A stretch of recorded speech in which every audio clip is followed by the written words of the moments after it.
Hello, welcome to Linebreak Rugby podcast. Today you have me, your host, Sav. We have a special guest with us, the driving Maul, or Paul, as we're going to refer to him to the rest. So if you're interested in rugby, I suggest you go over to his YouTube channel and check him out. He does a lot of good reaction videos and pre-game, post-game chat. So Paul, if you'd like to say hi. Hello, how you doing? Cool. So he's going to be talking to us today about any number of things. We're going to be going on tangents and talking about this weekend's rugby. I also have Ed and Fred, traditional Wallopy Joe and the Frenchman. If you two just want to say hi. What's up? Hi.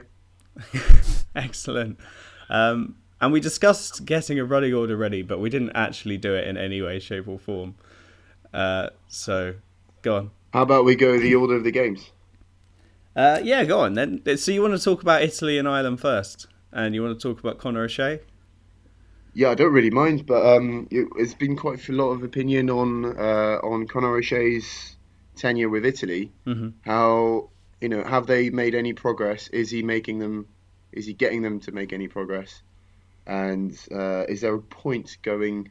Some people are asking, is there a point even taking the Italy job? Because are you ever going to achieve anything with them? I think it's a bit harsh. You're not going to get results instantaneously with them. So I think you've got to look at the long run. What do you think? No, I agree. And I also, if you take a step back and have a look at the club level, which technically O'Shea's meant to be helping out with a little bit with development, how much that's actually happening while he's an international coach, I don't know. But they beat Scarlets 22-12, I think. In the Pro 14. So, they're seeing at club level, they're seeing a little bit of impact. Go on. Yeah, pretty sure Scarlett's 18 was playing at Twickenham that day. Yeah, but so was the Italy's forward pack. Italy's forward pack were playing for Italy. Go on, Paul, you had... Now, were you going to say... Okay, let's be honest. The two Italian sides have done better this season. There's no two ways about it. They are stepping up. And a lot of that has been attributed to Conor O'Shea coming in, adding in a bit of professionalism, getting their fitness up especially. And let's be honest, Italy, we've known over the years, maybe are competitive for the first 50, 60 minutes if they're lucky, and then just basically fall away. And we've seen it again this season, but at least within their club level, they're holding on for a bit longer and actually winning the odd game. But just at international level, they still just don't have depth of quality. The club level, I think I saw they'd won the last 4 games in a row, and that's four wins out of 7, which for an Italian side at the club level is the most wins that they've had. I think you can't quote me on that, sadly, because I haven't really checked it. But yeah, but you're talking about 2 of those were Italian derbies. So yes, yeah. So okay, so Treviso beat Zebre twice, and then managed to string two wins together. Okay, let's not try and overcook it. They are doing a lot better. They're not as bad as the Kings. They're not as bad as Ospreys. They're not as bad as those teams. But they're still not good sides. And we've seen from Scotland for many years now. If you're trying to pick a national team from 2 sides who aren't very good, then you're awful. And until the last 3 maybe years, when Glasgow steps up. That's what we've seen with Scotland. Is that basically they've got 2 poor teams, and if you pick a national team from 2 poor teams, you're just not going to be competitive. I think even if you pick a national team from 1 good team, you're going to struggle because as Scotland is finding out, as soon as some of their players are off or not quite ticking the same way as they are, your performance is going to drop. We've seen Russell, and obviously this is moving on to a wrong patch. Should be talking about Italy and Ireland, but we've seen Russell not quite clicking very well. And as a result of that, the rest of the team have to adapt. They're bringing Laidlaw in at 10. They're having to do different things. Sorry, it's early morning and my throat has decided to give up on me. And if you don't have the depth that England have, you don't have the depth that France have. I mean, the French depth's a bit ridiculous at the moment because they've got a lot of teams, but they're not necessarily a lot of Frenchmen in those teams.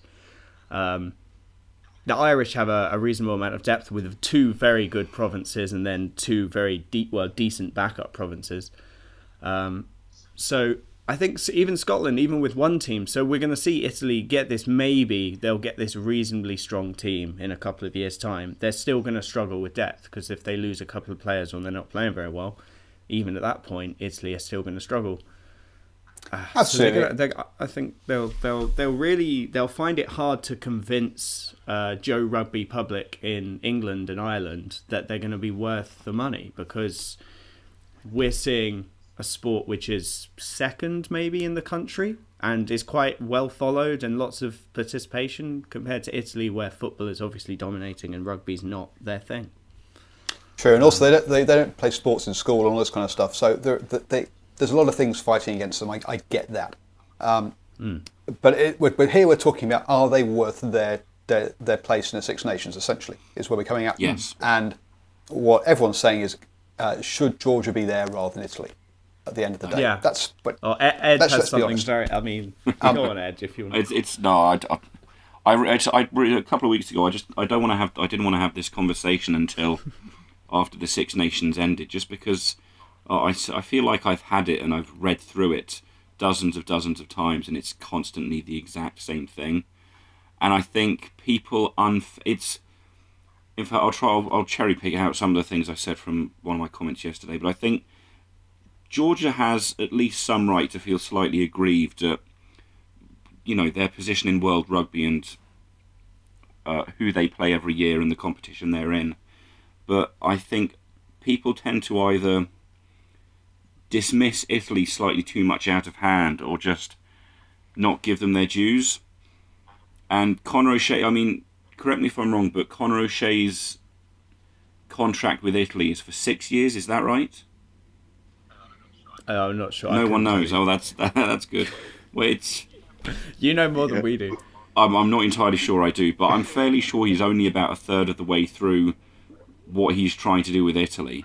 And I think they have shown, granted, I do get they are still the whipping boys, and if you compare the record over the last two Six Nations so far to all of the ones before that, their record is still pretty much the same, if not worse. But considering what O'Shea is trying to do, I think it's maybe at least one season too early, if not two or three, to start jumping on the fact that Italy have shown improvement in the years since they've joined the Six Nations. The problem is that so has everyone else. No, they haven't. They're awful. Okay. What? Sorry. Conor O'Shea's a good coach. He's doing good things. He is improving Italian rugby. I've seen your hand. I'll be back with you in a sec. It is going well. What I would though, so I'm going to fight both sides of the argument here, which is probably not very good. I'll bash myself on both sides of the head. So Italy are poor. They need to improve. They haven't really improved since the beginning of, since they joined. They used to win games. They've not won a game in 3 years. It's just awful. Georgia though have never beaten a tier 1 country. Italy had to beat 2 or 3 tier 1 countries before they were given a chance. Georgia have not gained the right yet to be in the Six Nations, because they've not beaten any tier 1 countries ever. God. So anyway. Go on, Ed. Okay, it's yeah. Okay, I do agree with most of what you're saying. They beat 5 teams, I think, between about 94, 95 and 97 or 98, and that was Scotland once, France once, and Ireland a whopping 3 times, which is quite impressive. One of the points that was brought up to me was that... But that's Italy beat those teams, right? Yes. Georgia aren't getting these opportunities, and that is one of the things that I am fully on board with, the fact that Georgia desperately need to play more Tier 1 teams and have more game time against Tier 1 opposition. And whether that's the Six Nations or they go the full hog and get games against New Zealand, South Africa, Australia and Argentina, the issue is they're just not getting those game times. But to me, the Six Nations is not the platform to be giving them that game time at the moment. And they need to demonstrate that, they can play games against those teams, but then it comes down to finding the time in the rugby calendar to get them those game times, which there is plenty of. It's just not being utilised very well by whoever organises it all. Or I think it would be hard to. I mean, you've got the November break and the international kind of area, And I think obviously there's a lot of people that want to put England versus Australia, England versus New Zealand, and Ireland versus Wales, or Ireland versus Argentina, and all these other games that are pretty much, they've not become set in stone, but they're very much the traditions. And to suddenly go, okay, Georgia should play Argentina instead, or Georgia should play Wales instead, I don't know. You're going to get it will be not upsetting the apple cart, but people will see it as pointless, because then Wales put out a B team, they still beat Georgia by 50 points, and then people will say, well, what's the point? They beat them by 1 point. Go on. They beat them by 1 point. Yeah, actually, there's no reason. But Georgia are there's no getting reason a game. why Northern Hemispheres can't play each other in November. There's absolutely no reason. Fair enough for England and Ireland to bring in Australia, New Zealand, South Africa, and everything. Teams like France and Scotland can play Georgia. And Georgia are getting one game per November window now. It's just like Tonga do, Samoa, Fiji, Japan. They're all getting one game each during that November window. Now, Japan last year drew with France. Now, they beat South Africa in the last Rugby World Cup. We're not hearing massive amounts of noise about putting Japan in the Rugby Championship. But Japan are the top tier 2 nation, and they're the next guys who deserve the step up, not Georgia.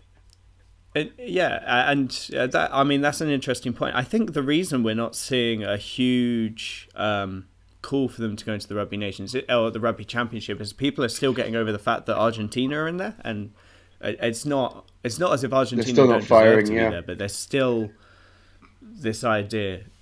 They're still there. They're still not necessarily winning as many games. I think they did, but we're playing on we're assuming that sport has any say in this. These competitions have no, the other big thing about in actual results, like you're not gonna. Georgia is fucking far away. It doesn't bring any money. It's so far away. It doesn't bring. I had to. Okay, so we're allowed to swear on the podcast. Good. Yeah. Okay, good. Right. So two things. One, Argentina have totally screwed themselves over by only picking from one team and not picking European players. So we agree. They're reversing that for the Rugby World Cup because they realise that actually they're totally buggered if they just pick from Haguraris. It doesn't work. Japan will come into the Rugby Championship at some point, and I've gone blank. Was it Frenchie? Ed,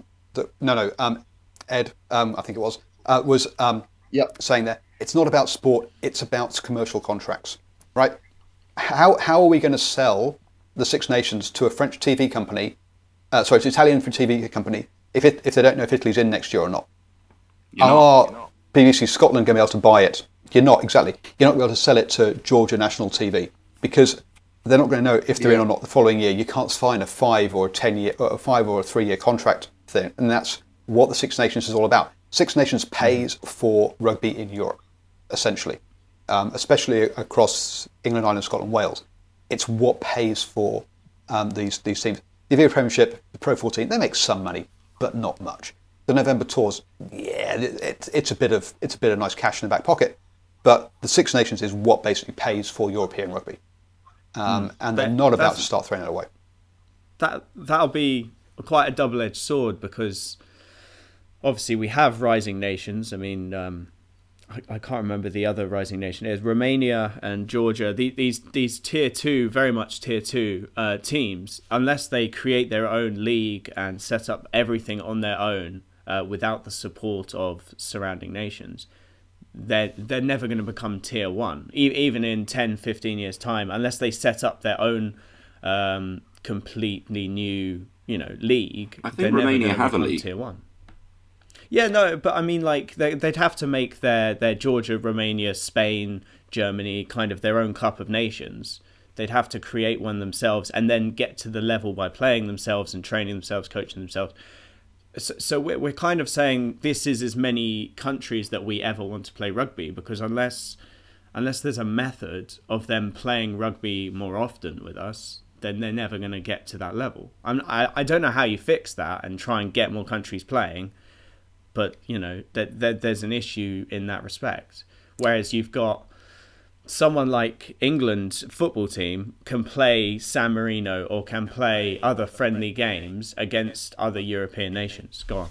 So, right, let's head off and down a total tangent and ignore Six Nations. Yeah. It's all tangents.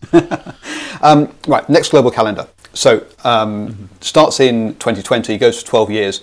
And so Romania and Georgia will get one game a year during the June window, where basically Italy or Scotland, who no one else wants to play, they'll stop off there on the way and get their other 2 games somewhere else. So that's what's going to... So at least they are going to get a few more games there. But by putting in that 12-year global calendar, we have basically, or the World Rugby has basically said, we are not going to have any new Tier 1 nations in the next 14 years. That's the statement that's been made. Pretty much, yeah. By saying that. So, yeah, you're right.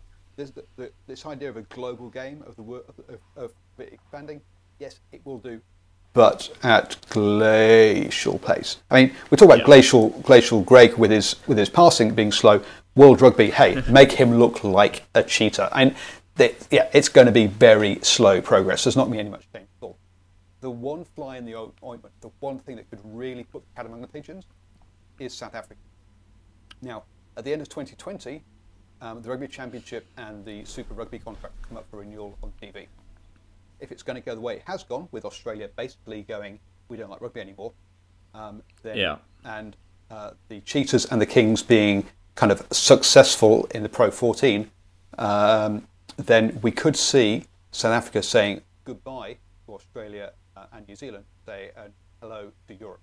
And if they do that, then the whole global calendar gets thrown out the window, we start again.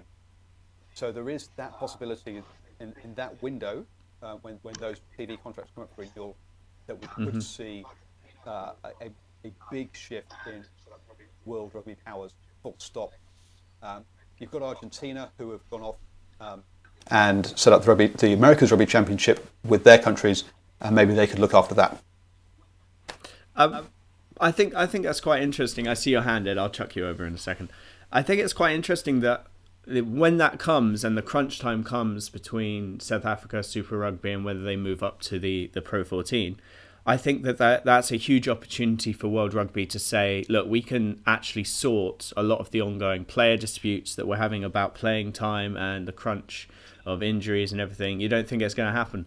I think it's possible that they can try and rearrange a season so that we don't have our top level teams, so our Lions players are playing so much rugby. It must be possible for them to try and figure that out. Fred's not a fan of that either. Oh, the Lions players. Oh, the Lions players. There's like 3 of them. They're all injured. Just stop. Oh, the Lions injuries. They change everything. You're talking about 30 players. It doesn't change. But no, it does, because I've talked about this before. But say you've got Farrell and Billy Vunipola, they're injured, right? And then Farrell's never injured. Well, yeah, but say he had a back problem at some point. You bring Lazowski into 10, you bring Good in, and then you bring a new hot shot onto the bench where Lazowski, could be. You've then got a possible academy player. I forgot about your hand, Ed. We're just not throwing. Oh no, sorry. I was actually just scratching something on my phone. That was next to the camera. Sorry. But we're basically bumping up. We're bumping up academy players, and it's the same issue with Marcus Smith, who's now the starting. He's the starting 10 for Quins. We had a long chat about that. About at 18, should he be looking to play 15 years of rugby from the age of 18? Completely. I think it's very high. It's highly unlikely for him to be starting week in, week out at the age of 18 to never getting a serious injury up until the age of 80 or 35 when he could finish his career. His time at 85, yes. 85 would be a long career, to be fair. Right, we don't know medical. I think Paul is loving our professionalism. Yeah, we're all about it. Quite good, eh? So 2 things.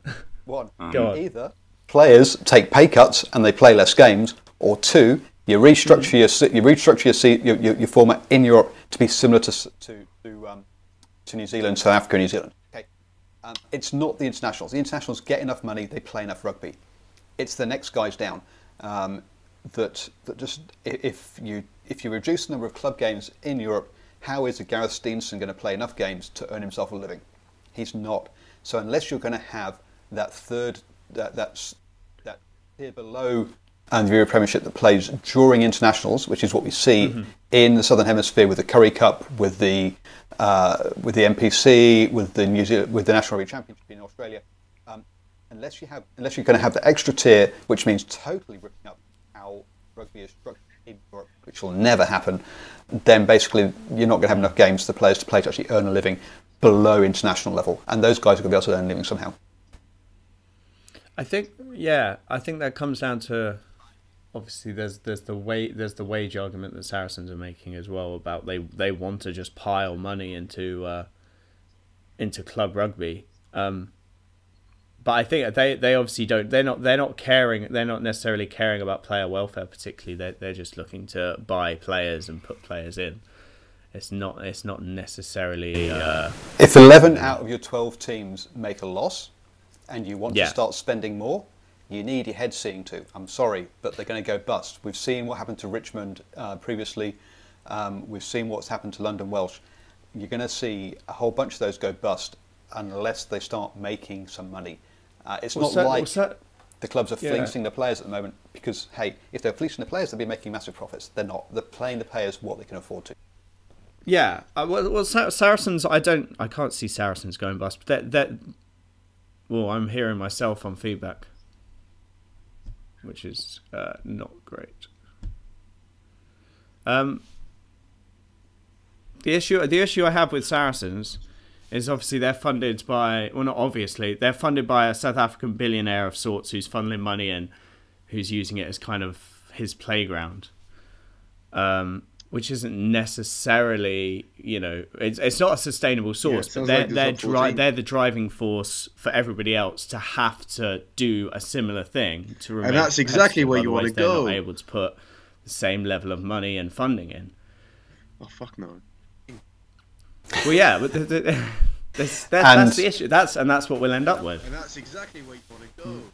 Because please give us more Montpelliers. The guy at Toulon is about to pull out and basically said, "I've had enough of spending all this money because I've won a couple of European Cups. What am I going to do now? I'm a bit bored, really."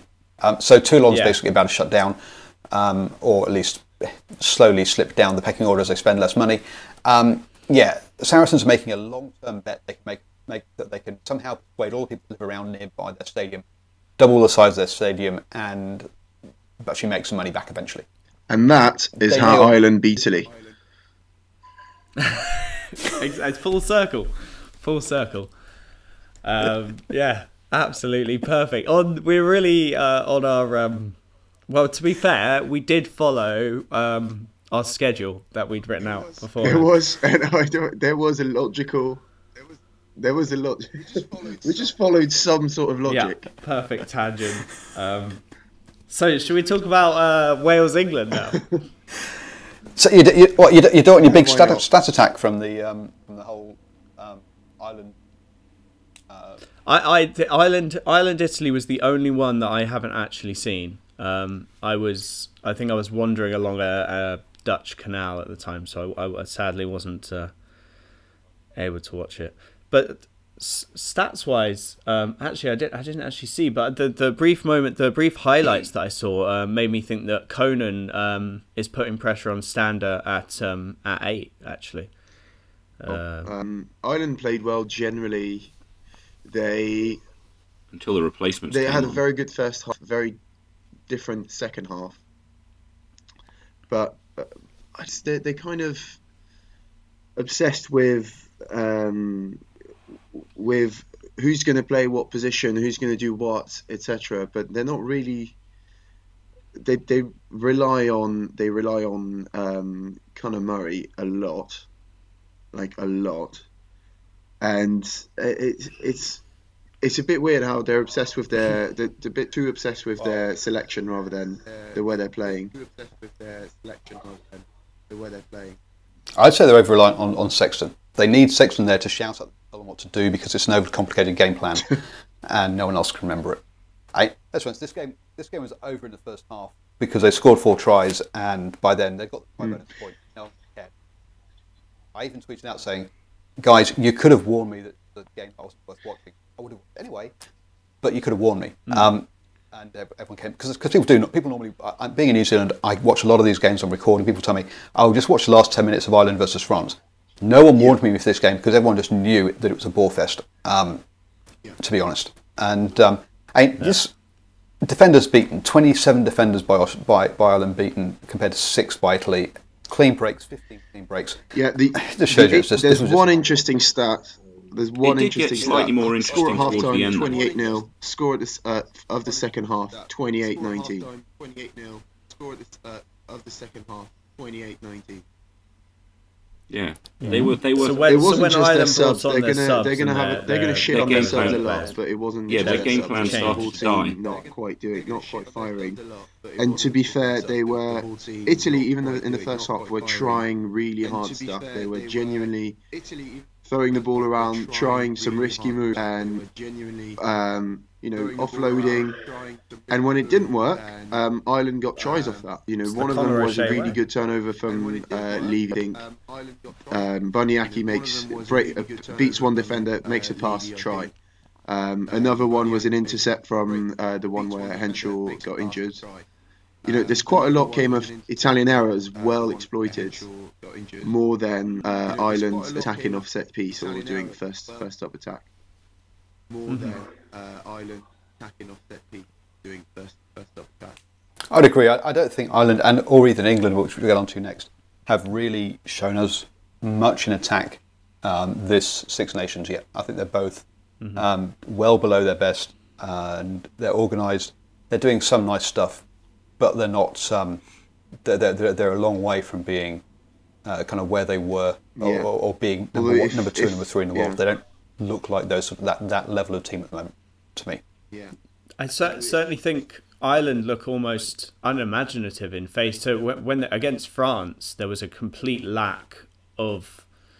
I don't know. I feel like we know what French teams do. They're a big forward pack, and then they hope that somebody in the back three can strike a bit of magic and score, which is what Teddy Thomas ended up doing. So I mean that's kind of the French way. But the issue being is that Ireland's way of combating that was to do one-out runners and crash into them, which if they do that against England, then France, they're going to have trouble just generally because that's not a game plan that I would see working. Yeah, they've got trouble against France. I mean, if you've got Law's launch where you've actually got decent turnover players. I don't know. Ireland are going to have to, like you said, they're quite reliant on Sexton to make the backline tick. And certainly, if Farrell and Joseph and them get up in their face and actually manage to put that back, then they haven't. I don't see them having much option. And I think Conan would be the wild card. Actually, the more I think about it.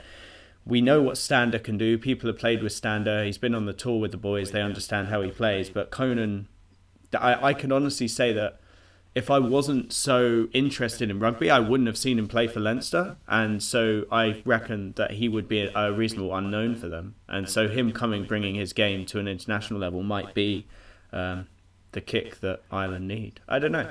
I'll be interested, obviously, in the Ireland-England game.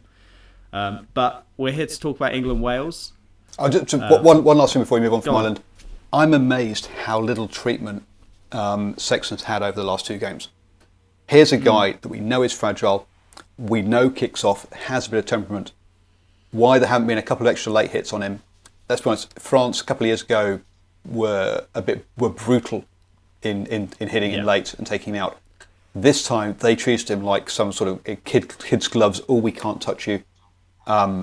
I expect Sexton at some point to get a bit more treatment because, he's fragile and he has a temperament. So, as a coach, I would say, get a couple of early late hits on him. The ref will warn you, then back off. But let him know you're there. Well, if we believe what the Lions chat about Rob Howley not really running the back line, we know that Farrell and Sexton have perhaps collaborated in some way to help run a Lions backline. I'm just wondering, Farrell obviously is going to want to get up in Sexton's face in an England-Ireland game because that's what Farrell does, and he's going to make a rugby league-esque, shoulder hit quite hard. And Laws is obviously going to be hunting Sexton down as well. So we've got at least 2 players on the pitch that are not only going to be hunting for him, but if they get him, are going to be hitting quite hard. And I think kind of know Sexton's game. They've played him enough, and they played with him a little bit to know what his game plan is and what his strengths and what his weaknesses are. So yeah, I think that Sexton, again, as Fred said earlier as well, he is, or actually Paul said earlier, he's the key to Ireland. And if you rock him, then they're left with Conor Murray running things, and maybe they put Jordan Lamore in at 10, or I don't know who actually, or Carberry. Carberry. 10 running. Yeah. Yeah, no, I expect Launchbury and Underhill should be the two that giving a bit of attention, because obviously Farrell should be looking at Bundyaki since he's in 12 rather Pushing than 10. out, But yeah, I'd expect Courtney Laws, Underhill, Rob Shaw, they should all be looking at getting into Sexton's face and letting him know they exist, because and also Sam Simmons, he's a quick guy as well. But I'd be surprised if Wales don't give him a bit. Navidi's not a slow guy. Shingler's been playing some great rugby. I'd expect Wales to give him some attention first. He might not make it as far as the England game, in all honesty. If Moriarty gets angry, yeah. If I was Wales, that's what I would be doing. I'd be making sure he gets hit several times, and as I say, don't worry about being late. The ref will let you get away with one and tell you to calm down. I think it's quite interesting. So Wales's style is obviously now an adapted Scarlets team in effect, or it certainly was versus Scotland. They've got a better pack obviously than the Scarlets, and they've got a back line that's, apart from Josh Adams, I think, and actually is the whole back line Scarlets, or is it just Josh Adams? Josh Adams and Halfpenny got injured, so so Anscombe came in for Halfpenny in the second game, but yeah. So certainly, I mean, Wales are reliant on Scarlets, but the problem is Scarlets are, as far as I know, they're just an attacking, exciting team. I mean, whatever niggle that they've got isn't necessarily a nasty niggle. So we might see Gatland might have to put his authority on, or Alan Wynne-Jones is going to have a chat with them and say, look, let's actually do that. Let's front up to Ireland a little bit and put the pressure on Sexton, because otherwise if they try and just play this expansive Scarlet style of rugby, it's not necessarily going to be the effective way of beating Sexton, Team Sexton, as we can now refer them to. That's right. The Scarlets have got a bit more defence about them than just pure attack. You don't win any sort of championship without some sort of defence, and they showed Bath. They showed Bath how to defend as well. So yeah, you're right. They're not a niggly side, but they can defend. And you're right. It's the forwards you're going to want to have hitting Sexton. I can't see Pratchell, for example, or Anscombe really sort of hitting Sexton hard. It's going to be your Navidis, your Shinglers, your Moriartys, maybe Corey Hill. I mean, he can get around a bit as well. So one of these guys has got to get up in his face and hit him a few times. If you spread it around and have late hits from different players, again, the ref's not going to be quite so not going to flash a yellow card so quickly. So you've got to be intelligent about it. You can't just go in there and just whack him around the head. But if you catch him with a couple of late hits, you'll definitely get him angry. Yeah. So if we bounce off. Now there's a guy who had a good game at the weekend, a Marmite player. We have got a few Marmite players around the place, but I think Brown had a cracker at the weekend. It was kind of hard for him not to have a good game, considering how often he was fed the ball. Because Wales decided to just kick him all day. Yeah, and considering he had I can't remember. I don't have the stats in front of me, but I think he had 116 meters. He had some ridiculous running stats, but that's because I'll be honest. I won't use the stat of the meters made by fullback to gauge of the quality of his game, because one, when you're at fullback you get every time, but or you pass the ball, which sometimes is a better solution, not always, but sometimes it's a better choice than running it. And when you've got Mike Brown on the ball, you know who's running. Well, yeah, that's the point. He was given so much opportunity. Wales, but your original point stands. Their entire what the word has completely escaped my head right now. Tactic was just to feed him the ball over and over and over again. And whereas you had Ford and Farrell chipping the ball over the defence against a back three who were unfamiliar with what was going on, and they were constantly getting the ball either into touch or into empty space. The Welsh back three just gave it back to Mike Brown, and then he could have a clear run up. You're right, it wasn't working, and even when they did put him under pressure, he still won the ball. So he was really, really good in the air. And even when he does go into contact, and they get going. He's still extremely good at recycling the ball so that, you know, there is quick delivery for the scrum half, and we're able to arrange our attack again.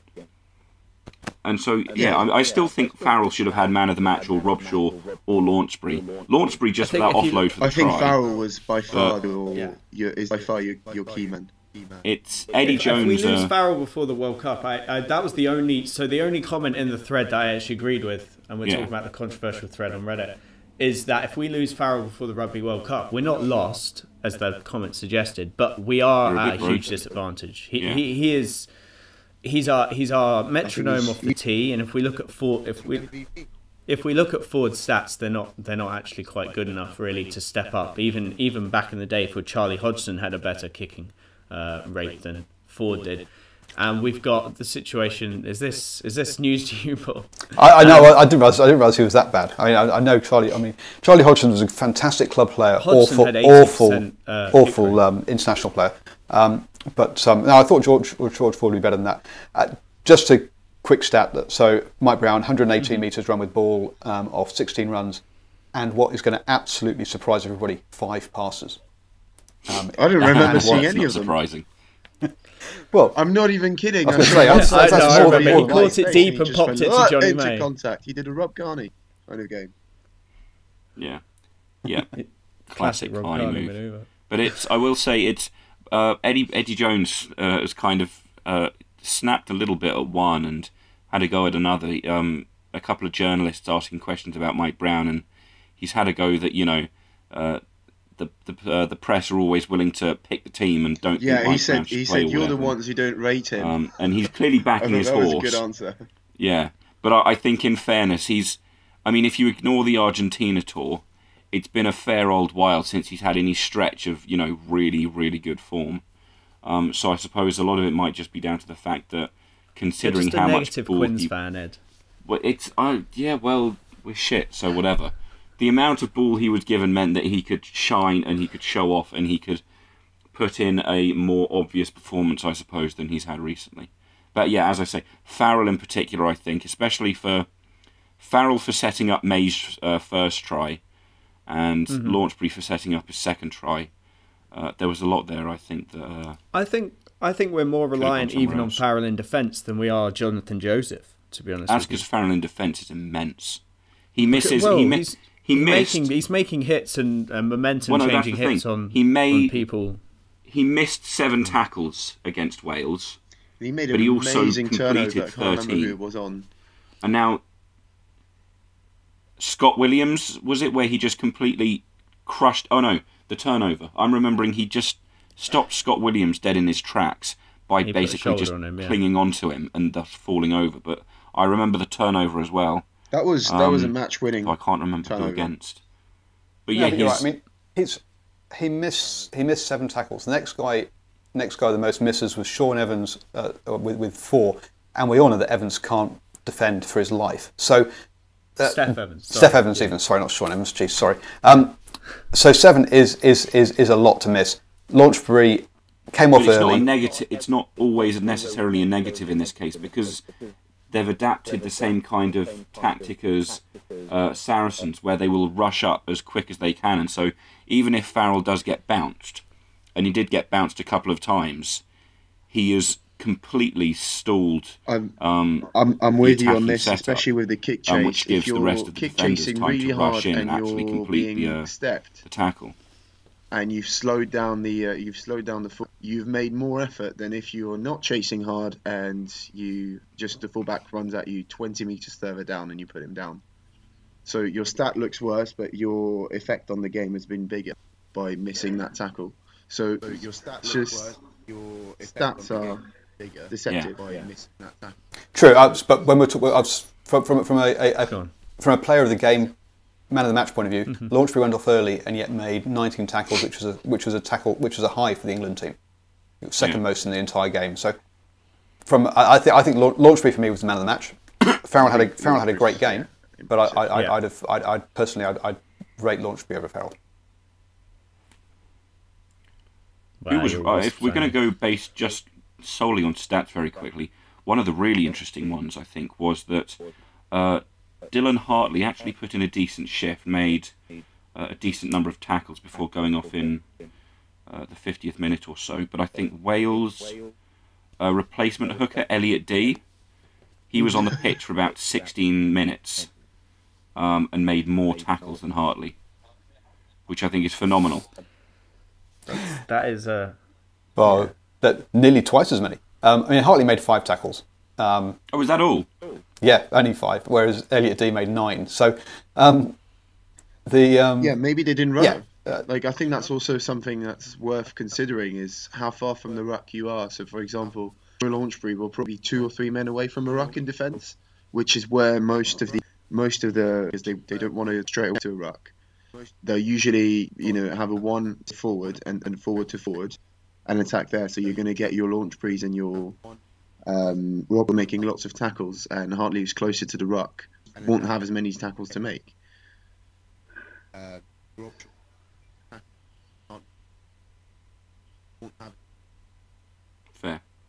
There's definitely an element of that, and I think one of England played a very direct game in this one, and you can tell that by all the starting 8 forwards for Wales. Every single one of them made more than 10 tackles. Ken Owens was the lowest with 13. There was a lot of direct running. There was a lot of one-out balls. None of the Welsh backs made more than 10 tackles. It was, which shows that it was all. It was attritional. It was very attritional. It was all very central. Whereas you look at Joseph made 10 tackles. We say Farrell made 13. Wales had a much more expansive game than England did, but they just dropped the ball too often and they put the ball in the grass too much. Well, I think it was underlined by the Sam Underhill tackle, really, because but there was no reason that a 4-on-1 shouldn't be, or a 3-on-1 as it ended up, shouldn't be converted into a try. Someone should have just cut the line or an inside pop.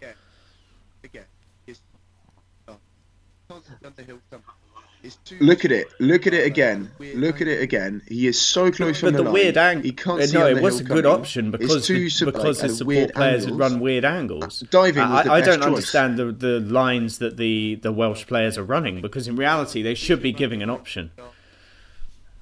They're about to celebrate.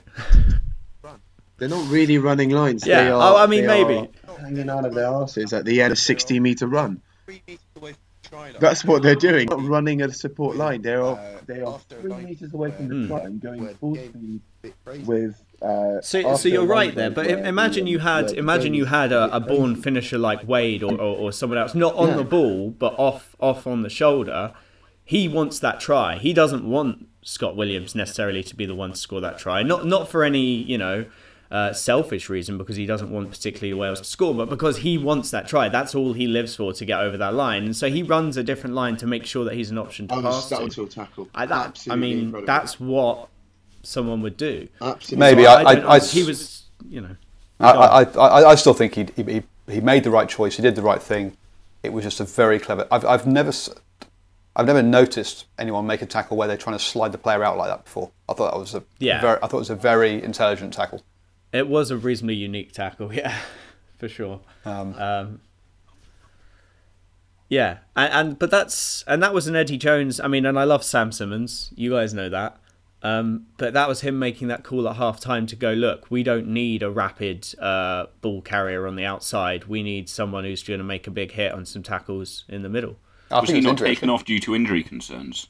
Yeah. Oh, was he off for injury? I think he got a stinger on his leg or something like that, and so my fantasy team's in bits then. He was hobbled off, I think, at half time, and so maybe it wasn't as bad as it seemed, and it was just a tactical change. No, you're just reassuring me. You're just reassuring me. The sense I got was that I remember. Yeah, I that. think at the end of the first half he hobbled off. So Is might that be Well, worth I've checking got your record. Henshaw's shoulders an issue. I've got Simmons now. I've just learned he's got dodgy. How I'm going to have to bring in a bucket load of the French team to try and bolster. What about my, Watson? Watson picked up a knock.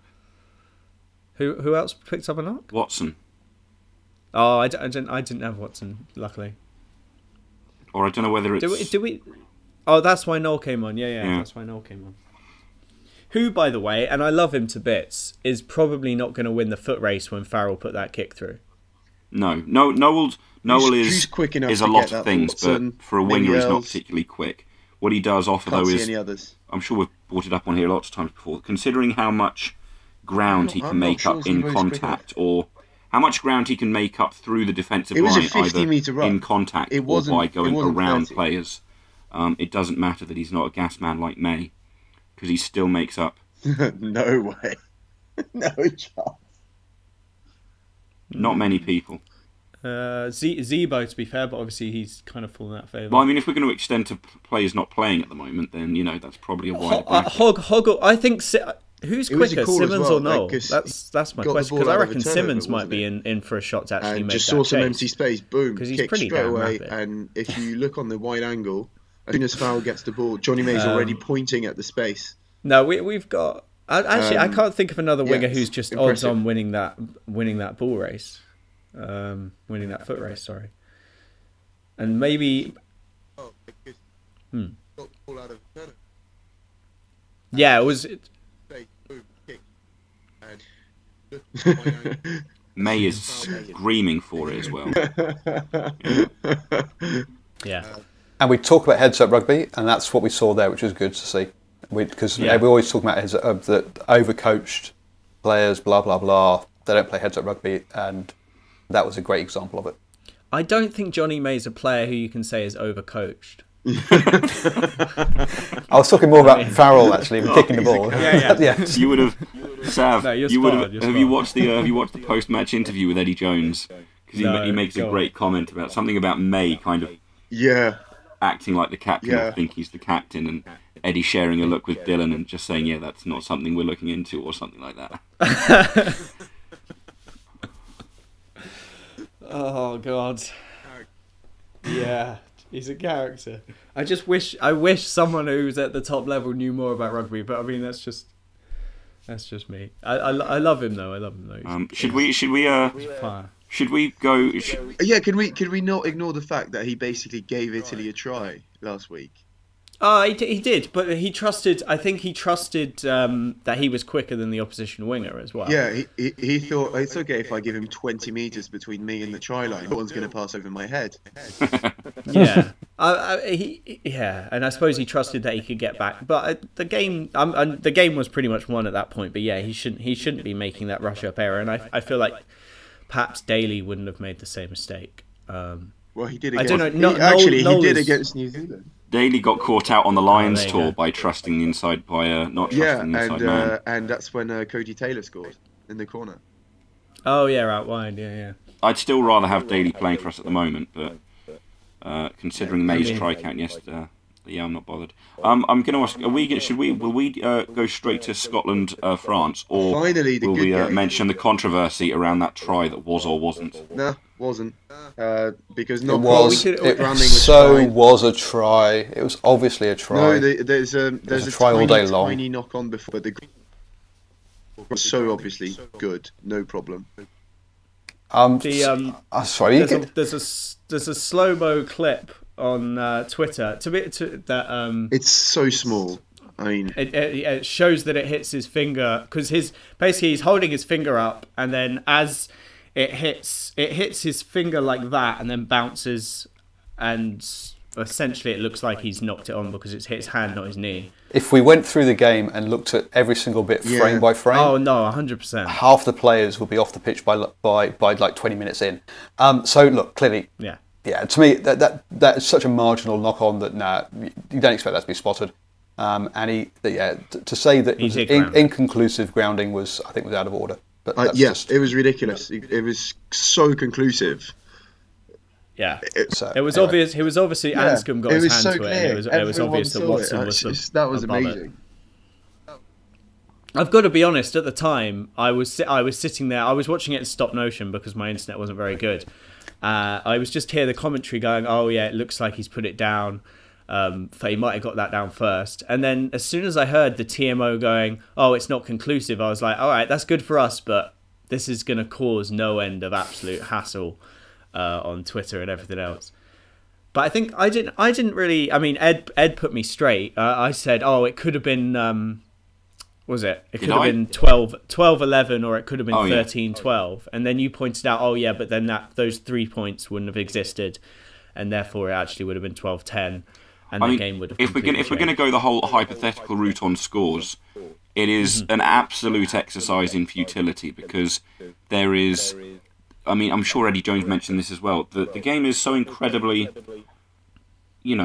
complicated, and it is so easy for things to change up. And if Wales score that try, granted they don't get the 3 and they get the 5 or the 7, and whatever the score is then, like 9-5 or 9-7, whatever, that moment would change the game. And I don't believe for a second that had that try been scored, the rest of the game would have played out the way it did, because teams have to adapt. And scoreboard pressure is massive. Yeah. It's momentum, and we might have gone on to score 2 more tries. I mean, you never know. We could have upped the intensity. We could have stopped faffing about. And also, I suppose, I mean, think about just how much Wales turned up the intensity in the second half, because they full on started earning that right to go wide. They properly put pressure on the way we were in the first half. But then, throwing the ball out to their outside backs, they started to make a much bigger difference and a much bigger dent, to the point where it became. I mean, there are so many hypotheticals around what could have been or what should have been, but. I heard what I think CC described as probably disbelief, but I heard a comment after the game that said, "Oh, we can use Gareth Anscombe as an impact player." In the last 60, because of how well he decided 60. to. Yeah, last 20, in the last 20, 60. yeah, sorry. Yeah, just the way the Island used Sexton as impact player for the last 80. But all season, Gareth Anscombe, in CC's eyes, I believe, has not been that instrumental attacking flair player that he's apparently turned up and done for Wales against England. Now, it's just because CC wants to see Dan Fish. Justice for Fish. So I mean, this is a surprise for Wales as well. Obviously, Anscombe has been playing consistently for his region, but he's not necessarily been this attacking star that suddenly we had to bear the brunt of in England, where he was decided that he wanted to step through a couple of players and actually get his hands on the ball and put it down. Well, he's when he was playing for the Chiefs in New Zealand. I was going to say, here's a player I've actually seen in the flesh. I saw his last game for Auckland versus Northland in the would have been the ITM Cup at the time, a couple of years back, he's a quality player that I think has taken a long time to adjust to life in Wales and the Welsh system of playing. He talked to some Blues supporters, and he was basically going to be the Blues fly half for the next decade. Oh, was but, he the Chiefs? Sorry. Now he was at the Blues first, and then Kerwin came in.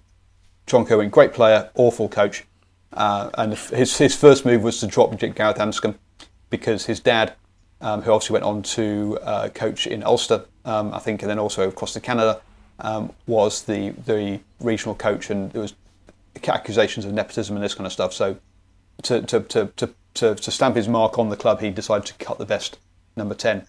And considering the Blues haven't had a good 10 since Carlos Spencer, it was a disastrous move, and he's basically, he got sacked a few years later.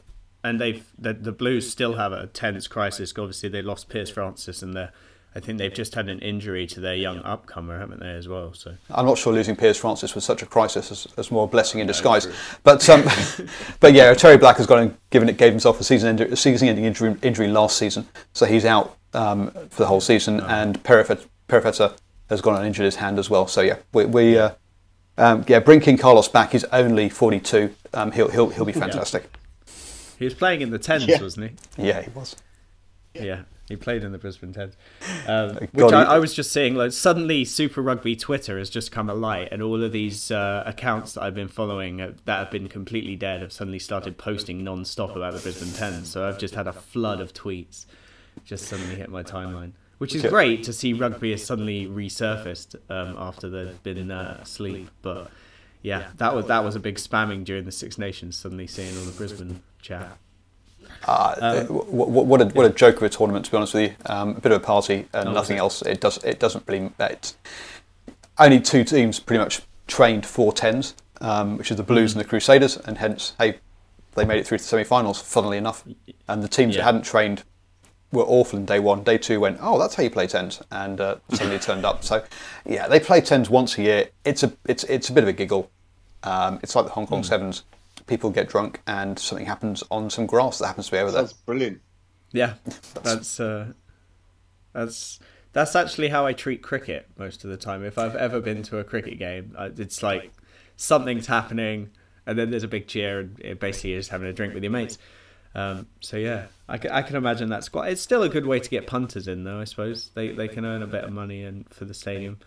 And with Australian rugby going down the toilet, it's probably the last hurrah, eh?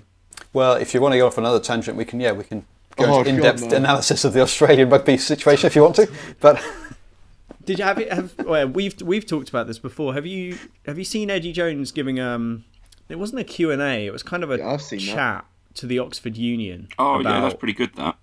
Yeah, I mean we've talked about it, but I don't know if Paul has. But essentially he said that the worst thing that happened to Australian rugby was that it went professional. And that as a result. Yeah, no, well, that's part of it. Another part of it is you could also say is that they did a collective bargaining agreement and X% had to go to the players, and you're going to say, well, okay, players need to get paid. I agree, but you've also got to say, and they are who people come to watch. But what produces them? And if you take all the cash out to pay your current players, where your next lot coming from? And they just didn't invest in producing new talent. And that's basically been their problem, and they're having to make up for that now. So there's a huge deficit. I mean, we're talking about new upcoming players in Ireland, England, New Zealand, even South Africa. I mean, to an extent, they've still got some young, exciting products coming through. But if we look at Australia, I can't actually name, like, nobody's gone, oh, let's talk about, like, Reece Hodge, I assume, or Dane Haylett-Petty. These names have been kicking about for a while. We can't really be talking about them as if they're the new upcoming prospect. But then we look at New Zealand and we've got Mackenzie, we've got Geordie Barrett, we've got Rieko Ioane. Dane Haylett-Petty is not young. He played a top 14 for Burett when we were still in the top 14. But that's what I mean. But these are names that are then gone, oh, maybe he should be playing for Australia. And then they had Adam Ashley Cooper sitting on the wing at the World Cup. You know, we've got an Australian system which is full of old players. And had a pretty World Cup. There's no like, they did have a good World Cup to be fair, but they didn't. I've still not seen, and there's 3 years later, I've still not seen a young injection from Australia. I've watched the Super Rugby, not so much the Australian teams, more than New Zealand teams, but. Well, keep an eye out for the Reds this year. The Reds are going to have a lot of young players coming through. They'll be awful and poor. It's a 2 or 3 year project, but they've got a lot of young players and a couple of interesting ones coming through there. So the Reds will be bringing through new players. I just don't think Brad Thorne is a coach that's got any experience, and therefore, I don't trust that he'll do a good job. But they've got some good players coming through. But you just went through those 3 players: Mackenzie, Geordie Barrett, and Rieko Ioane. That could be your 10, 12, 13 combination for the All Blacks in a couple of years' time. That is just nuts. Geordie Barrett said this year. Terrifying. I mean, David Mackenzie will be playing 10 for the Chiefs this year. Geordie Barrett said he's going to put on weight over the break to come back and play. It's Christmas. It was Christmas. Over Christmas. He's booked to go. I'd like to announce that I did the same. Deliberately to play 12. And Rico Arnie has already said that he wants to move inside to 13. Rico plays 13 for Auckland at ITM Cup at NPC level. Damien McKenzie, all his age grade rugby has been at 10, and Geordie Barrett again has played 10 for Canterbury. Sorry.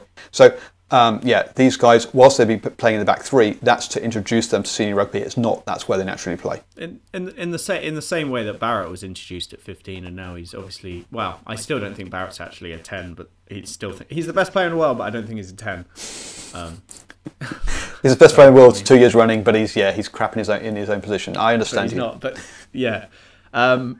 I also think that, I mean, obviously Hansen, we don't know if he's going to be at New Zealand for the next 5 years. He could be, but I don't think so. No, Hansen will give up after the Rugby World Cup, and Foster will come in as the next coach for 4 years, and then after 4 years it'll be Razor out, who's coaching the Chiefs currently. It's Crusaders currently. Which is one of the problems in New Zealand rugby, is we already know who's going to be the All Blacks coaches for the next decade, even if it hasn't been officially announced. It's set in. It's good.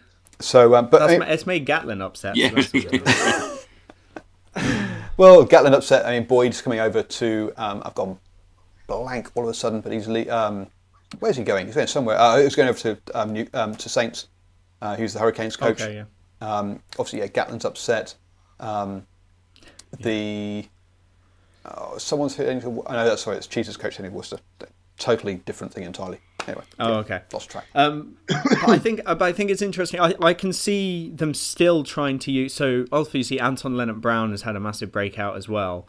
I can still see them wanting to use Ioane on the wing rather than just putting him in his favoured position at 13, just because they want to fit everybody into a system that works. And they already know that Anton Leonard-Brown is good enough to play 13 at international level. Yeah, and obviously you've got Ryan Crotty in there as well. But we're talking post the next Rugby World Cup, really. Rico Ioane is going to be, because you're going to have Crotty, Anton Leonard-Brown in the centres until the Rugby World Cup, then Crotty will be moved aside because he won't make the following one.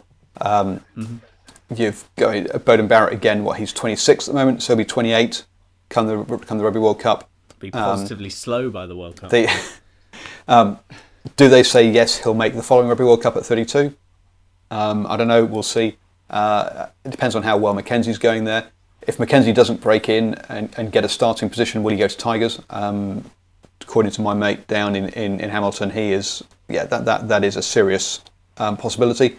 That Mackenzie's he's only got one more year in his contract, and maybe he'll go at the end of this season. So that would be the biggest brain. I think that would be the biggest brain drain representation, to be honest, because Sapawanga leaving was one thing, but he was always on the periphery. But we haven't talked Scotland, France, and it is. Let's be honest, we have been going for a while now. Yeah, we have been, and it's getting later and later, I suppose, for yourself.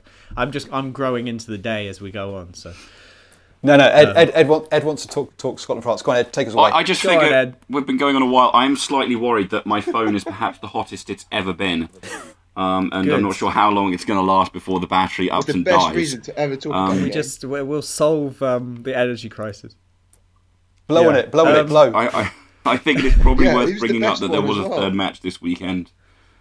There was. Scotland played France. Absolutely. Everybody was expecting it to be an absolute dire kick fest, and Laidlaw was on the pitch, so there was and then suddenly all of it was turned on its head, and Laidlaw was man of the match, and Scotland France is suddenly playing flowing rugby all over the spot.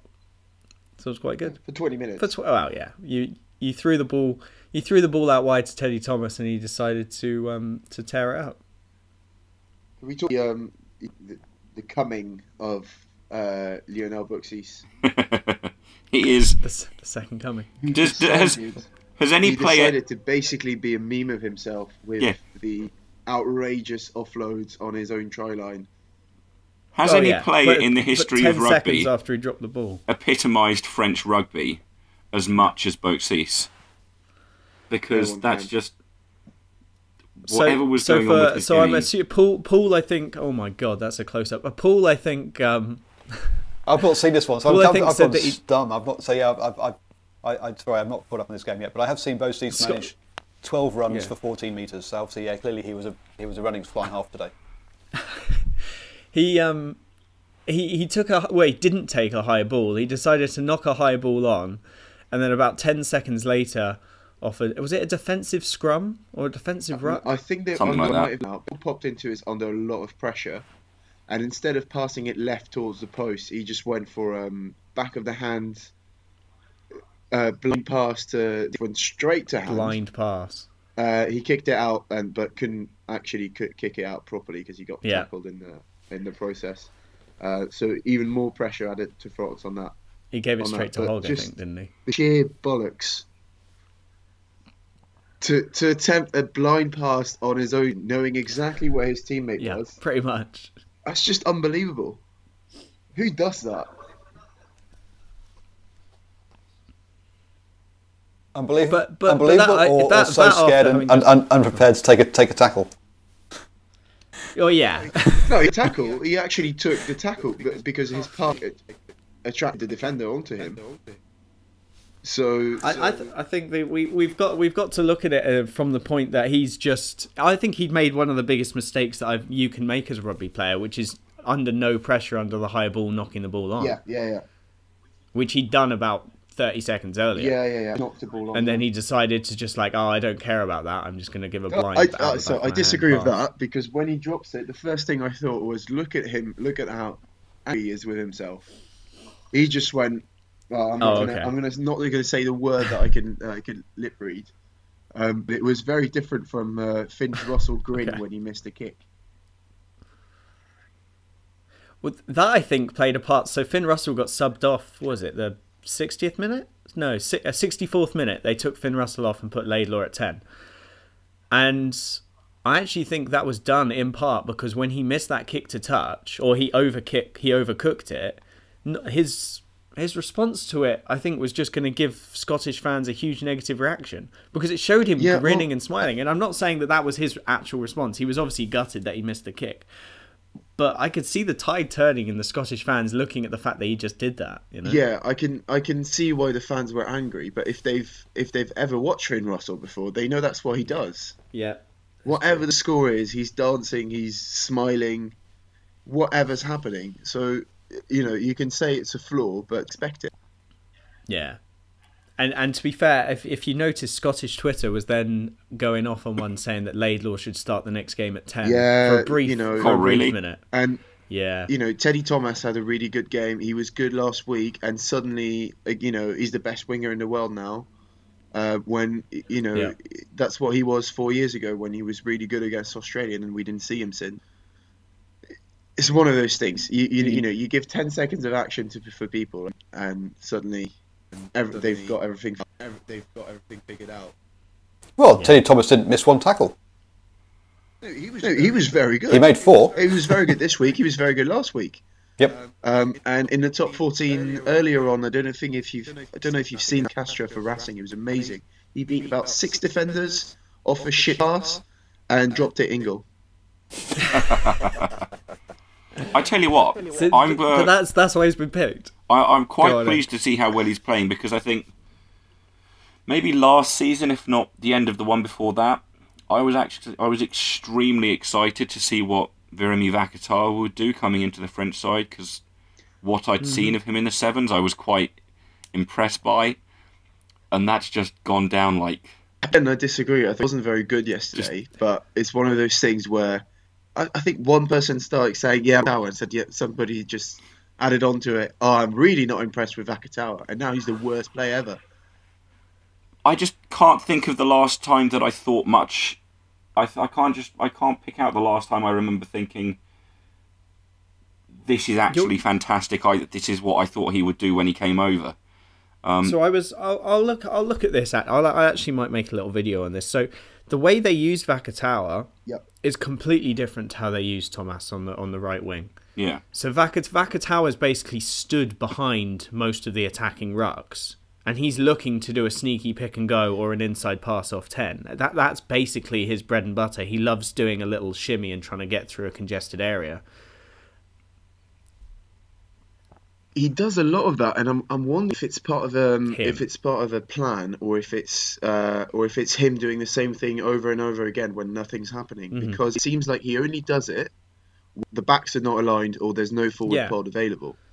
He doesn't just do it every time somebody gets tackled near him. So I don't know if it's a tactic from the team to go, right, because you're strong for a winger, when there's nothing on, you could win 3 seconds by doing that. But that's similar to a Jack Noel, like a pick and go off the back, a speedy pick and go, But I feel like Jack Noel, there's something on rather than as a tactic to waste time. Yeah.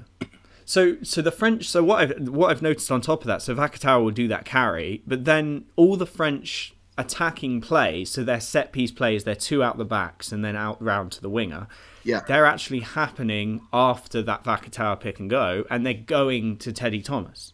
So he's getting the good ball. So if I was, because everybody's worried about fantasy rugby, if I was to pick a French rugby winger, I would pick Thomas, because that's the way the French are playing. They're playing and it's different because they shouldn't. Normally it's the left winger who scores because everybody's strong right hand, and that's how the ball gets out so easily. But for some reason it's going the opposite. Well, even Mike Catt was rubbish off the bad hand. So I mean, you still get Mike Browns and people in a backline who aren't necessarily as great passing off their bad hands. But their strike plays do appear to always be going to the right wing. They don't seem to, unless the line out is forcing them to do them that way. They're not necessarily doing I don't know. I think there was a bit of, everyone said, it's the same try as last week, the first Thomas try. It was the same in that he's the wing and he was on his wing. And he was on his wing and he scored that try. Yeah, I don't think it was the same try. Hang on. I was just and then he got back inside in the match thread. Wasn't it? In the match thread, didn't you say? Maybe I'm thinking of something else. I could have sworn I saw someone say someone needs to fire the script lighter as they're reusing last week's try. I could have sworn that was your name next to the comment. No. Oh, okay. The only you've reminded me of something. Then we're going to go back to talking about England. That's what we do. England and Quins. That's what we do. Good talking points, to be fair. We haven't talked about Quins that much. So just talk about Mako Vunipola very quickly. He needed to come off about 20 minutes sooner. Gassed. He was just completely knackered. 77th minute, 76th minute, he came off, and Hepburn came on. Hepburn played really well when he came on last week, and he only got 4 minutes. And obviously that was his first cap, so obviously we don't want to, crazy blood him and all of this, but we need to trust him a little bit more than 4 minutes, because Vunipola was dead.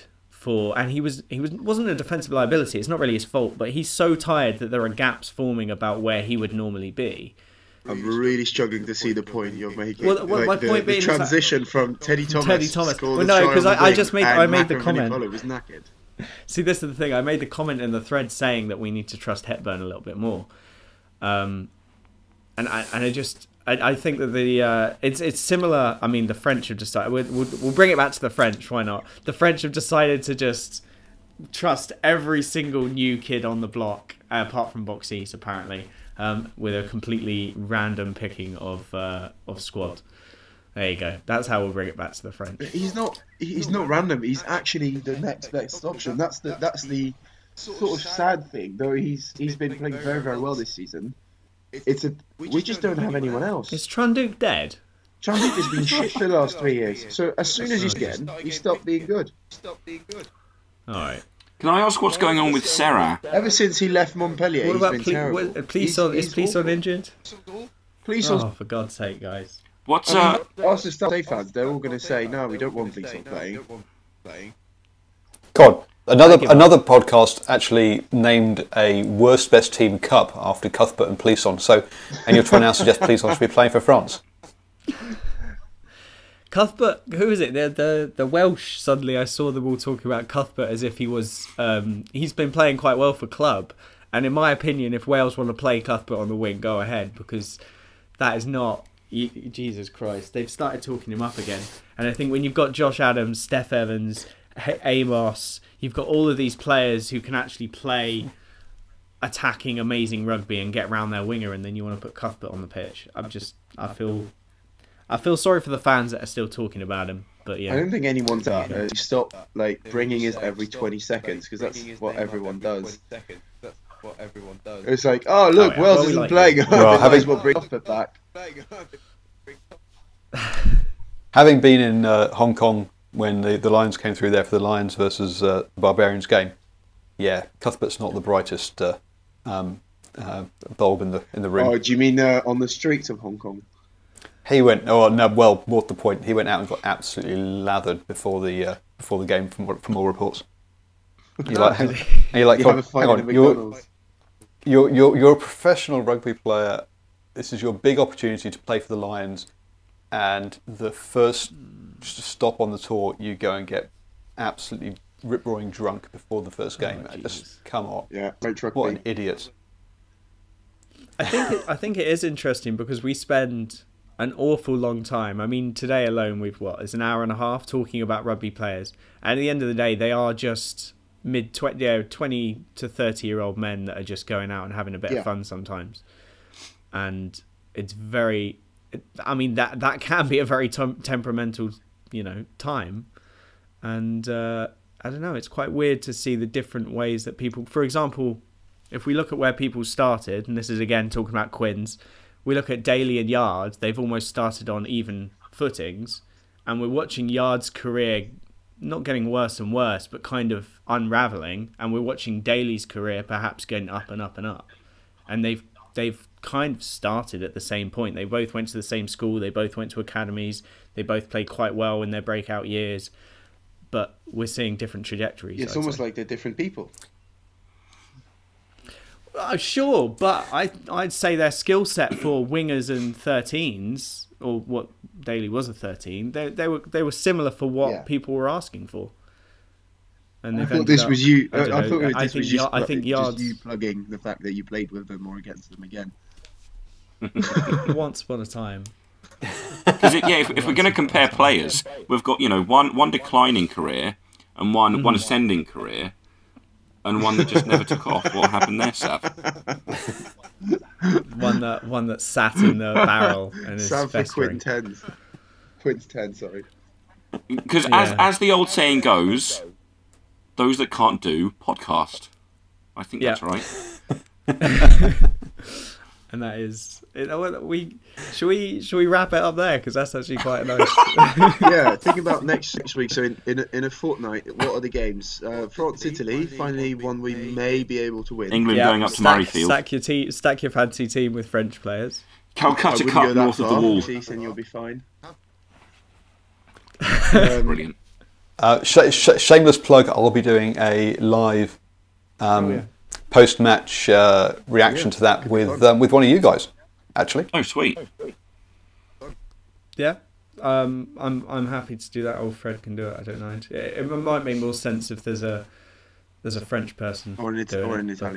Or an Italian. We don't have an Italian. No one has an Italian that watches rugby. Welsh. Or we can have multiple. We have a New Zealander. Or we can have multiple of you guys on. But join us live straight after that game on YouTube for post-match reaction to that game on the drive. And if you haven't subscribed to Driving Maul, make sure you actually do. I think we've spent more time plugging Driving Maul. Maybe we'll lead this one. We'll have definitely the title will have a special guest Driving Maul, and we'll put your name in all of the stuff. It's because I think for most of us it's kind of a hobby more than a profession. I don't know. Oh, it's a hobby for me currently. I would like it to be a profession, but yeah, that's the end goal. So the other two games are Ireland versus Wales, which should be an absolute cracker. It's in Dublin as well, I think. Yep, from memory it is. And then Scotland versus England. Now, Scotland haven't scored a try against England at Murrayfield in over a decade. Yep. Yes. 2008. This was an Ed fact. I've got a stolen Ed fact. Sorry, Ed. No, it's fine. I nicked it off the subreddit. Oh, you nicked it off the sub. There you go. Was it 2004? 2008, I think. 2008. Yeah, they last beat us in 2010. They last scored a try against us in Murrayfield in 2008. Yeah. Yeah, they beat us with penalties, didn't they? Yeah. And I'll be doing a live show after that game with a different pod, which I won't push on your. How dare you? Wait, so do we think going on? France are almost definitely good. France are in Paris. They're going to win, aren't they? As much as we'd like to think otherwise, there's not much chance they're going to take away an away win. In Paris. There's a first for everything. You know what? I think if there's a team that Italy can beat, well, I don't want to say Scotland, but it might be France. France will win by 20 points. Come on, let's bring some realistically they will. Realistically they will. I don't know. It could be close. It could be a massive. Where is it? Idea. Paris. It's in Marseille. So the French. Yeah, it's close to Italy, but I mean, it's still France. I do think that's like saying that Cardiff's close to England. You know, we travel there, close. Sure, but the fans are going to be Welsh. I do think there's every possibility that Wales beats Ireland. Ed's gone robot here. I don't know about you. Have I? That can't be right. I'm not using my laptop. His battery's got too hot. That is your phone is resting in peace. I think. It's actually. I could cook an egg with this right now. It's horrific. Christ. Okay, in that case, fine. I'm probably going to hang up. Turn off, Ed. I tell you what. Turn off the video, and then hopefully your connection will get better. Quite Jesus possibly. Christ. I'm so scared. Okay. Poor network connection now. Talk about something else. It's all falling. Okay. What I was What's the other game? I think Wales could. That's it. Wales have 3 games. Wales could beat Ireland. Calcutta Cup, Wales, Ireland, and France, Italy. So it's probably going to be the best weekend. I don't know what's okay. Wales will beat Ireland. So I'm going to England. I'm going to England, Scotland, and we're not. Oh Christ! I can't hear Ed. There we go. That's better. This is a car crash. You know when I said I'll leave it? Maybe I'll just cut it there and put the music in. Do. Oh no! I've got to have the driving Maul promo actually. That might be the way to go. Yeah, you can always add it that's before true. And after. Okay. Yeah. Oh, editing. Jesus, or way beyond my skill set. I don't do editing. Well, we had a point where I had to edit in. I had to edit over conversations that we didn't want in, so I just put "me oh my boy, I did enjoy that, yes," or whatever. Oh really? Whatever that, please. Me oh my, I have enjoyed that, yes boy. There you go. So that was like our censor. If I had to go through and censor Fred every single time he swore, I think that would get a little bit. Oh, you should use Boomfoot as a swear censor. Use it like a beep. Yeah, there we go. We'll do that. Maybe if we have a pivot to video, which we should do, because then we can build the brand. If we pivot to video. If you all get hats with logos on, then you've made it. Exactly. I think that was the first thing that Ed said when I said that we were going to do a collab. I think he said, "Oh, I like his hat." So there you go. The brand is on point. The brand is on point. There you go. So yeah, this has been Linebreak Rugby podcast. This last like 15 minutes or whatever we've been doing this, maybe last 5 minutes anyway. It's been a complete mess. I've been your host Sav, so that's been fun. We've had special guest driving Maul. Paul has been with us. Bye, missing you already. And your regular bores, Fred and Ed. I'm not boring. I'm quite boring. Don't worry. Bye. So the music's playing now. Yeah. I like how we spent like all of 5 minutes talking about Scotland, France, and an hour talking about the other 2 matches. Yeah. Well, Scotland, France. Not really. We talked about the All Blacks. We talked about Rugby. Fair enough. We talked about South.